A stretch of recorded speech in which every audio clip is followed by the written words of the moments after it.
This will be my first time providing commentary on a boss event, and for those who don't like it, you have been warned. Now, I have beaten it on we call a practice trial run sort of thing, and to be honest, I hate this. 600 boss HP, and that includes the Lich Soul as well. Imagine this when the Lich Soul was bugged to where it scaled with free play. Gonna start with a 100 farm, a 3 Dark Monkey along with Monkey Knowledge enabled because who wouldn't? Round 2 go to 200. Kind of struggling against blue balloons, so we're gonna put you onto strong to hopefully be able to not have as many blue balloons leak away from the Dark Monkey, because it typically has a hard time dealing with the huge group of blue balloons that happen to appear on round 4. I started out the channel not doing commentary on boss events, and I just kept it that way, but on this particular boss event I just decided to break the mold and decide to put my own little spin on this here and there. So we're going to sell that. We're going to be getting a plantation banana. Oh no, the other way around. The sole reason why I use double cash on boss events is to make the early game much more accessible for people who are not very good at boss events, especially when you have a restriction as stupid as this. Although you do get 70% ability cooldown rate and the boss only goes at 60% of the speed than usual, but that doesn't matter when the boss itself is incredibly tanky. Got a crossbow. I always find it to be a very, very strong means of defense in the early game. You don't have to worry about balloons being like too healthy in a way, because it can do 3 damage per hit. What I do in this scenario is get 2 220s and then upgrade both of them to 202s, and then sell one of them and then upgrade the other one into a marketplace. The idea being is that it has better cash back value when you sell them, and that if you do it again, so we have 2 marketplaces, can easily lead you into a BRF. And here's our second marketplace up and running. Since you can't fit any farms here, let's put our soon-to-be Spirit of the Forest up here, so that A, it can regenerate lives, like ones that are especially stolen, and number 2, in order for us to be able to deal with certain kinds of multiple balloons which could eventually swarm over us and be able to remove all of our pierce. It just essentially means that you don't have that issue. Even though with a particular monkey knowledge point you're able to generate more money from your marketplaces using valuable bananas, the entry point in order to get to marketplace is much higher if you don't go with greater productions to begin with. Also now, I believe we can sell these and get ourselves our BRF. Surround your jungle's boundary with as many farms as you possibly can, so that every time it uses its ability, it's able to get more money out of each usage. Also, could we place down a monkey village here alongside a banana farmer, just so that we are able to auto collect those, and also at some point we're going to be turning this into a monkeyopolis. Also, I'm going to be placing another one up here. We'll be utilizing a XXXL trap at some point throughout the video, just so we can generate that bit more money. Kind of placed Benjamin just a bit too far to the left here, so unfortunately we're going to have to remove Ben, place his farm over here, and then rebuy Ben, which is a bit painful, but it's a necessary sacrifice. Sorry, Ben. You have been resummoned back to level 3. Having over 140 million HP at tier 5, this Elite Lych is it's no slouch. Let's just say that. I think it's like the most tankiest boss we've ever had. Even more tankier than Elite Lych, Elite Bloonarius on Middle of the Road on that one particular boss event. Like, Lich is not that far behind when it comes to overall bulk when it comes to its HP. Can we get Spirit of the Forest throughout this round? Hopefully at some point. Yep. Hopefully get it before the end of the round, which is preferable. Now we're going to need to think about our tier 1 defenses. So I'm thinking of a sticky bomb paired with a few aircraft carriers. That's what I'm thinking that might work, but getting the aircraft carriers might be a bit late in this scenario. But we definitely need it. We definitely need it in order to deal with the Lich Souls in particular, because this is one huge ass juggernaut. Imagine if Ninja Kiwi actually had like big boss balloons rather than just small ones. Like, how massive would Lich be? Because I think Lich is like the biggest balloon that there is in the entire game. Like, it is one huge ass boy here. Let's get a second aircraft carrier, and we're gonna get a fourth, and we're gonna go from there. Okay, second one is up and running. Then we're gonna get ourselves up to a third one at some point, and this should be able to help us out when it comes to dealing with both the Lich Soul and also these chained Moabs, which are also a big threat. It's just as big of a threat as well the Lich Soul itself, which harvests your lives, which is not good whatsoever.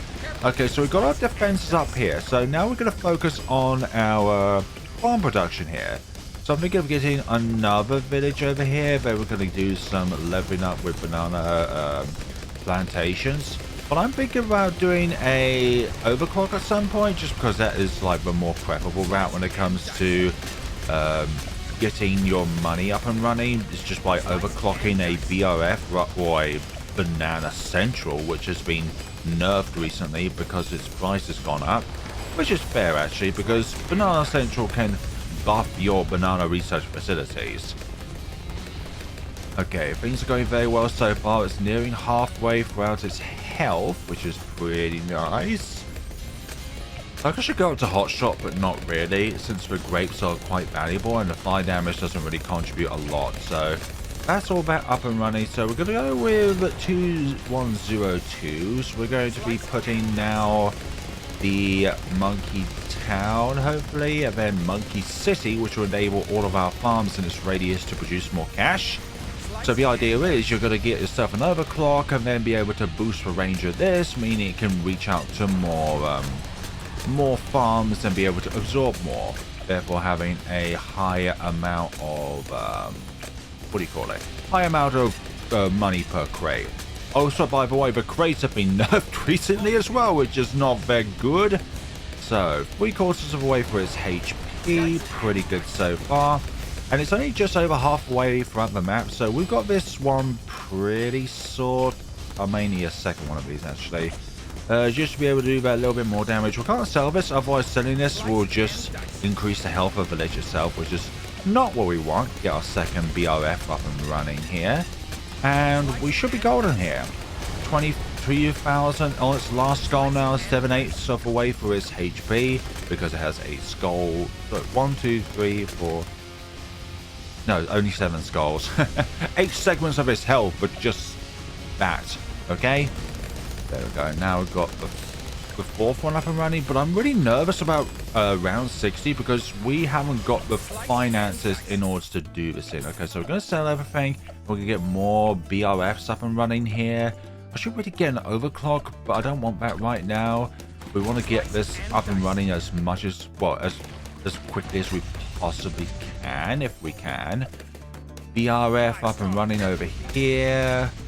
The idea is that we want to get a MAD, but we also want to get a Flying Fortress as well, just so that we, as a collective, can actually do something when it comes to the Tier 2 problem, because Tier 2 is going to be very, very tight here. But we don't even have the money to be able to acquire the MAD, which is pretty annoying. Okay, boost that up because we can't really boost up this at the moment using an overclock. We will need to use it at some point because, well, we need to get as many missiles out as we can with the MAD here, but we just can't do that right now because, well, there's no point in boosting a rocket storm. So here we go. Tier 2, now we've got the MAD. Now let us enable the overclock because we need every single boost that we can possibly get on this. So now we can be placing over here our soon-to-be Flying Fortress, and these two should just about be able to clear Tier 2, but it's still not that good whatsoever. Honestly, you need like a third tower if you're going to be able to really do this. So there goes the first skull. There goes the Lich Soul and the chained Moabs over there. By the way, if you like the commentary in the videos rather than me doing no commentary with music in the background and all that jazz, then please let me know. I may do this in the future. So we're going to be saving up of a Flying Fortress now. I should actually give it Monkey Town City just so that it boosts money every time it pops something. so that we don't miss out on money. But we definitely need Flying Fortress at some point. We need that big damage boost, and also this is going to contribute towards the Goliath Doom ship anyways if we get it up and running as soon as possible.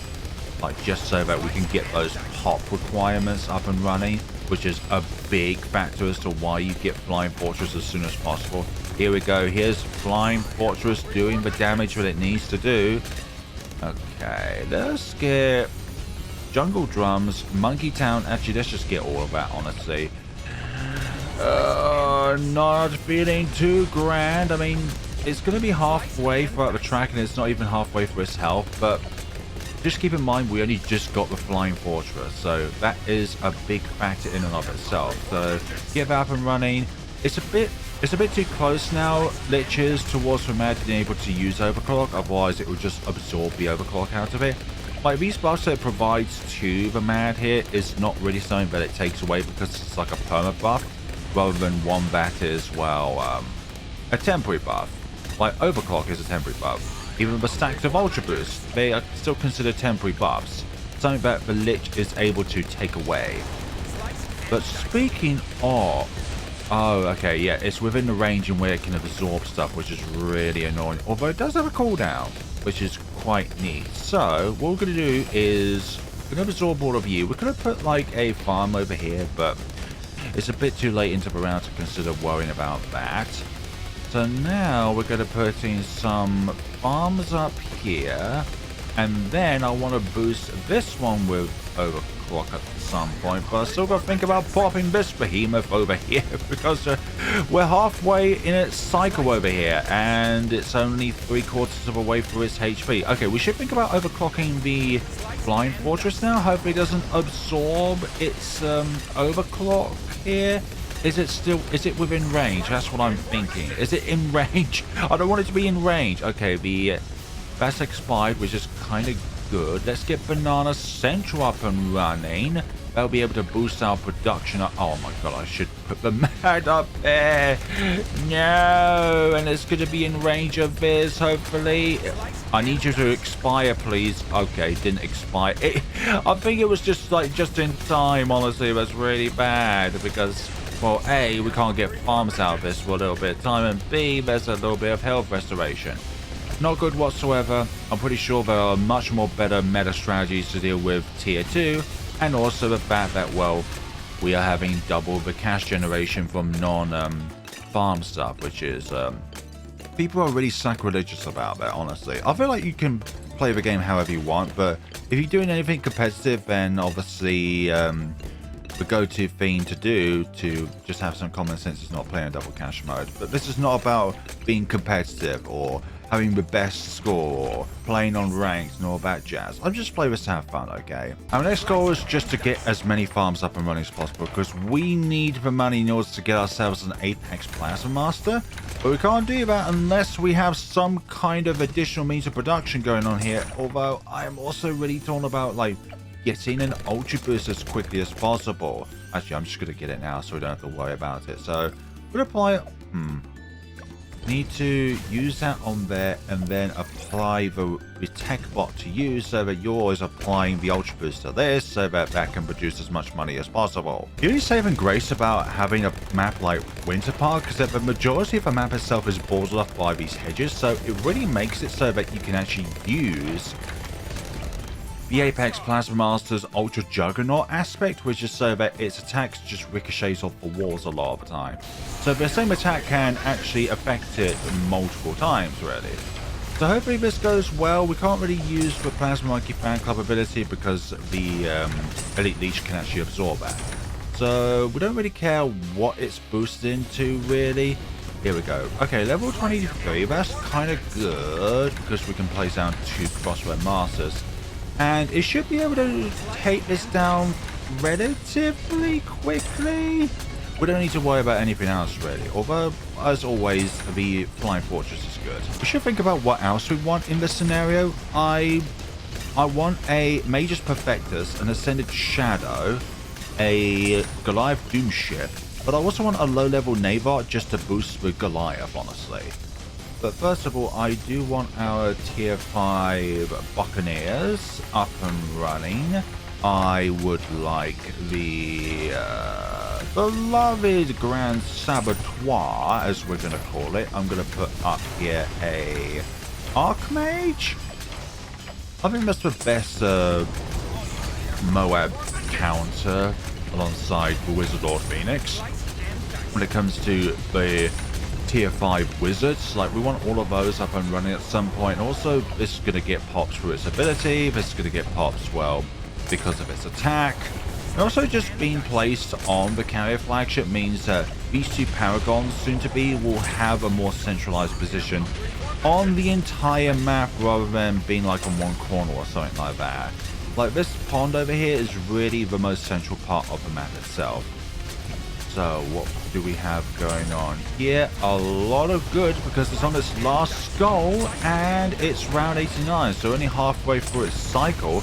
By the way, if you don't complete a boss within the 20 rounds or it escapes the map within those 20 rounds, then it counts as if the boss itself has escaped the map, honestly. So, gonna go up to XXXL trap. Now that's gonna be still good where it is. Once the Sky Shredder, actually, we're gonna keep you on center path, and I'm just going to be building a bunch of ninjas everywhere. This definitely meets the tier requirement, but when it comes to the monetary requirements, I'm not too sure if 12 sticky bombs with counter espionage is gonna meet it, especially under the influence of like a discount monkey village, because I'm not too sure if it actually takes away from the cost requirements in order to actually get the maximum amount of benefits here. So we're going to be hopefully using Grand Saboteur as much as we can. Obviously paired with an Energizer means that the ability will come back that bit sooner. Also, I should really put one of these tech bots to the Pirate Lord just so that it can actually get some money out of it. Although I should really... Oh, I should have done this sooner. Hopefully it can reach over to the Pirate Lord to be able to give it a little bit of a boost. Okay, yeah, it's boosting all of these, which is pretty good. Yeah, that's good now, because I don't think it was able to reach the Pirate Lord, which means we're missing out on some potential money here. Get the Wizard Lord Phoenix up, get the pod up and running when we're able to. Just a matter of where to put it, really.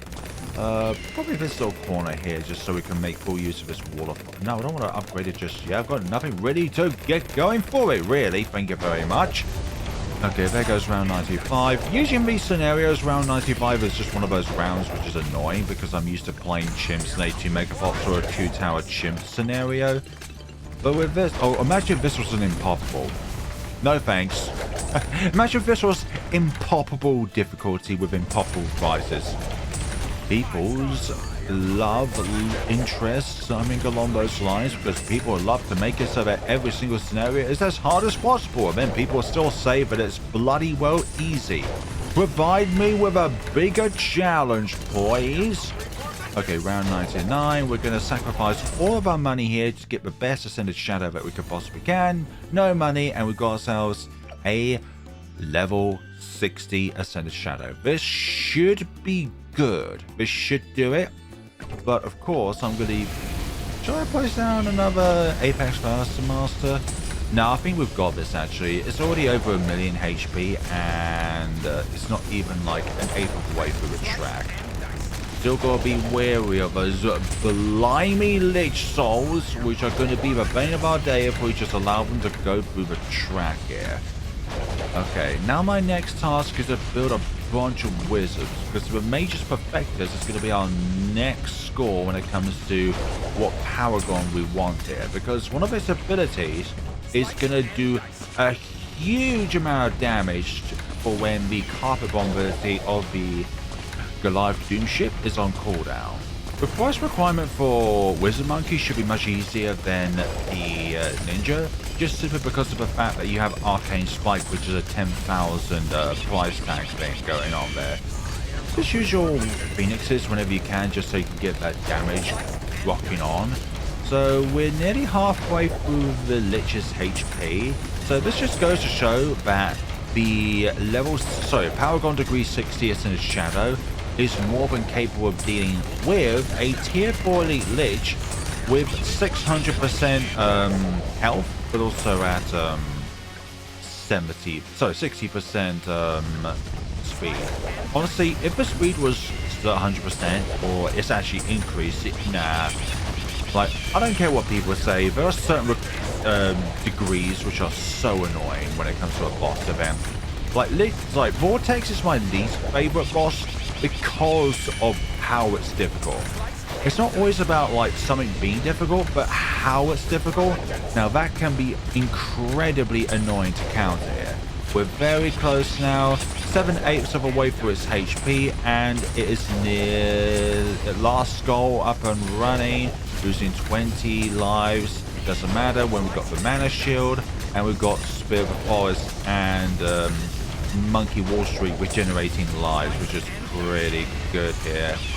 Just summon the phoenixes that we have just so we can do some more damage against it, because this will contribute towards our Paragon level here. So now we've only got a few more rounds left, and honestly I think I'm going to upgrade this now using everything that we have and the remaining money that we do have from both. Oh my, really? 49? That's such a... Oh gosh, if only if I waited just a bit longer, that could have been 50. Could have been that bit more powerful, because every 10th level is a bit more powerful than just every 1 level. Just when it comes to like from 1 level to the next level, like 48 to 49 is not a big step, but 49 to 50, now that's quite a big step. So I kind of wish I waited around for just a little bit there. So if this generates 140,000, you know, a big amount of banana there. Obviously this produced more, and that's obviously produced a lot. And the times 10 ultra boost. Always remember to go ultra boost with your banana central, because of the fact that, well, you could just generate that bit more money.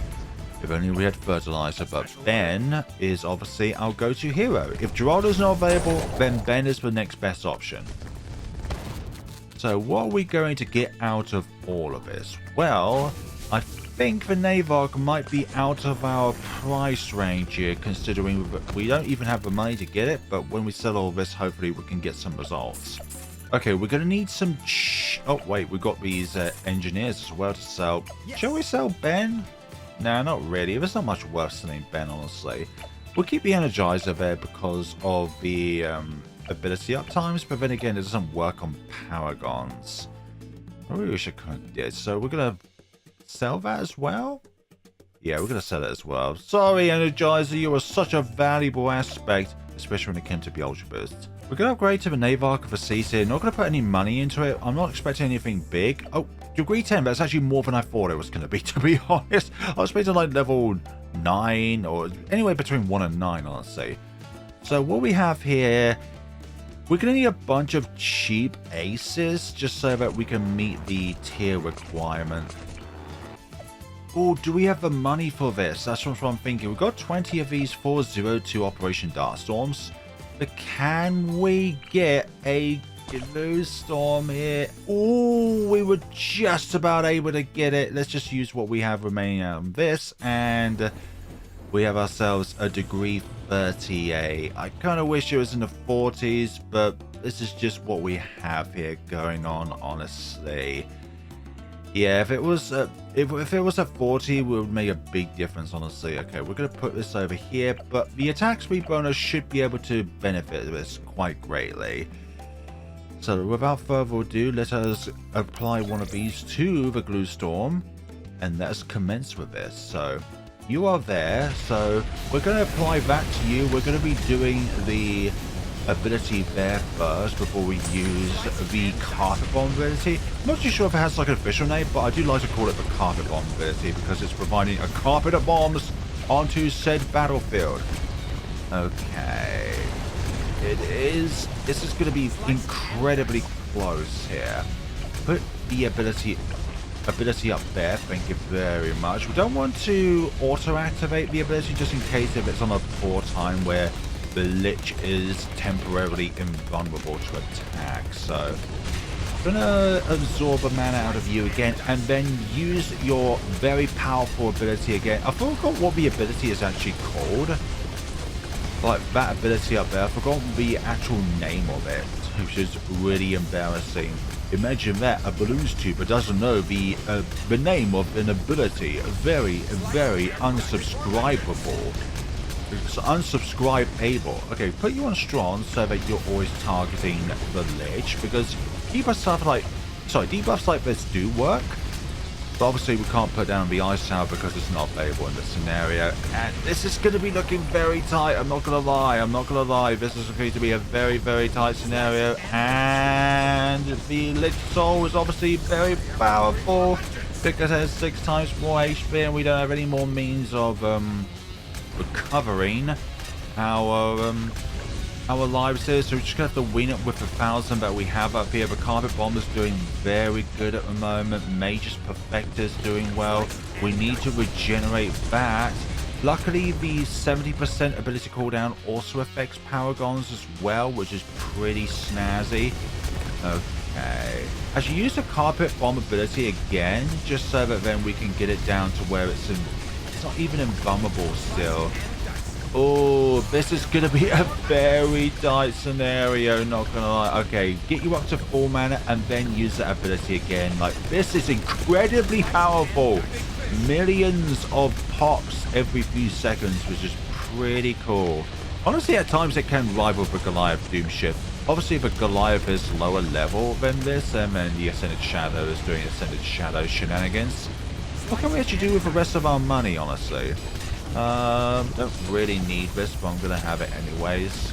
Apply another ability there. I should have moved the cursor up over here.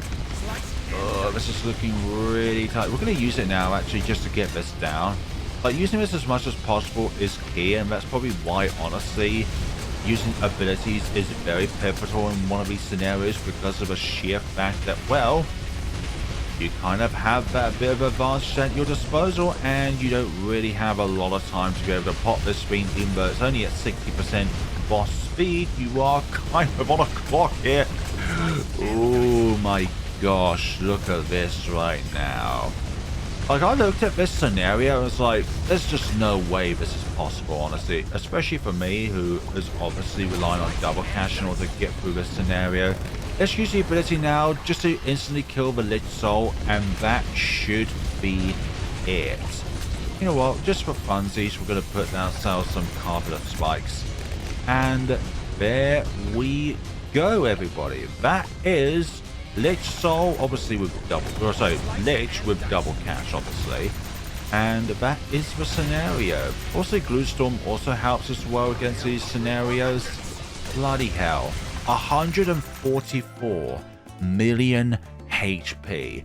Like, what is that, honestly? What is that kind of scenario? Star of the show is the Ascended Shadow. It had both tier 4 and tier 5 to contest against. Obviously, the Knave Archfiend was only here in order to buff out Goliath Doom Ship here, but honestly, like, this and this are both teasers because they are so close towards their next 10th degree, honestly, especially our Mage's Perfectors here. Ascended Shadow, very competent with degree level 60. Obviously, this was a big surprise here, just getting to 10 because, well, there's only 3 of these Buccaneers on the lake here, on the fountain, for goodness sakes. So there we go, everyone. If you enjoyed the video, then please be sure to give it a like, comment, and subscribe. And remember, if you don't like double cash mode, then just guess what? There are other people in this world who likes to have fun and be able to do a scenario even though you don't like people using it. You're that in case scenario of like telling somebody to stop having fun because of a feature that is used that you don't like. Thank you all so much for watching, everyone, and take care of yourselves.